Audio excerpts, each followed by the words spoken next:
Bibi. Hi, I'm Callie. And I am Amanda. Hi, I'm Phoebe. And we will be talking about membrane transport. Membrane transport, where are you? Where are you? Okay, Phoebe, relax. I know it is a hot topic, but relax. What is membrane transport? Membrane transport is essential for cellular life. Membrane transport refers to the movement of particles across or through a membrane barrier. These membrane barriers, in the case of cells, for example, consist of a phospholipid bilayer. Oh, so that membrane transport, within membrane transport, the molecules are trying to pass through the plasma membrane. What is the role of the plasma membrane and what is it made of? The plasma membrane is the boundary between the cell and its environment. It regulates what enters and exits the cell. The plasma membrane is composed of phospholipid bilayer. Cell membrane is made of glycoproteins, molecules composed of glycerol, a phosphate group, and two fatty acid chains. Another class of transmembrane proteins involved in facilitated transport consists of the carrier proteins. Carrier proteins can change their shape to move a target molecule from one side of the membrane to the other side. So, there are a few pathways involved. Let's tell them about it. Let's go, Phoebe. You go first, Amanda. No, you go, Phoebe. No, let's follow the rules. Ladies before gentlemen. All right. So, I will be telling you about passive transport. Passive transport is a spontaneous movement of a solute down its concentration gradient across a cell membrane via a membrane transport protein such as channel or a carrier protein. Within passive transport, there are three processes which consist of diffusion, facilitated diffusion, and osmosis. Here's a little information on each one. Diffusion. What is diffusion? Diffusion is the movement of particles from a high concentration to a low concentration. The overall effect is to equalize concentration throughout the medium. Then we have facilitated diffusion, which is a little bit different from simple diffusion.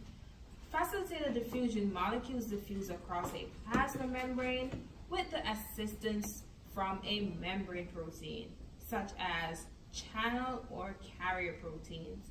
A concentration gradient exists for facilitated diffusion so that they have a potential to diffuse inside and outside of the cell, moving down its concentration gradient. And then we have the osmosis. Osmosis is the movement of solvent particles across a semi-permeable membrane from a diluted solution into a concentrated solution. The solvent moves to the diluted to dilute the concentration solution and equalize the concentration on both sides of the membrane. Within osmosis, there are three small processes, which consist of hypotonic, hypertonic, or isotonic. Hypertonic The extracellular fluid has a lower osmolarity than the fluid inside of the cell. Hypo means less than. And then in hypotonic, that's the reverse case. The extracellular fluid has a higher osmolarity than the cell's cytoplasm. Hyper means greater. And then you have isotonic. Iso means the same. So the extracellular fluid has the same osmolarity as the cell and their net movement of water inside and outside of the cell. And that's it for passive transport.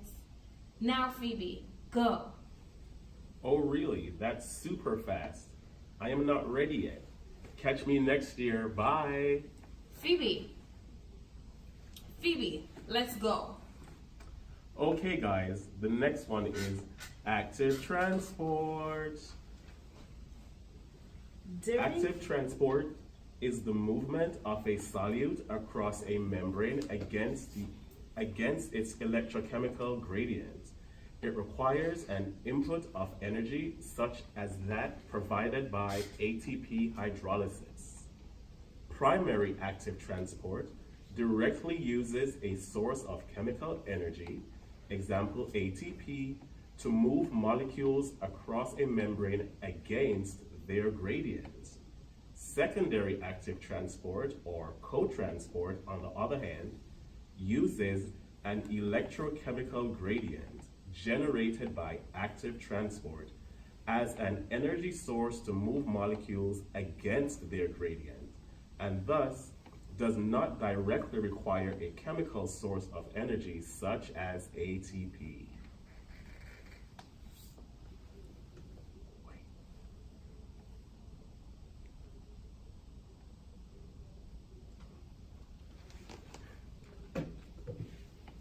During this process, pump display different behaviors. For in-store, unipump, antipump, or semi-simport. During this process, pump display different behaviors. For instance, uniport, antiport, or simport. Uniport, one molecule in a specific direction. Antiport, two molecules going in opposite directions.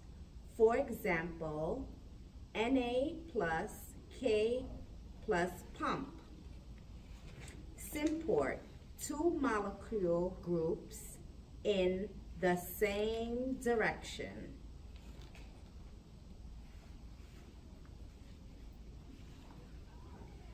Now that is membrane transport in a nutshell. We hope you have a better understanding of membrane transport and all the small processes that occurs within membrane transport. Thanks for watching. Goodbye. Goodbye. Thanks for watching, guys.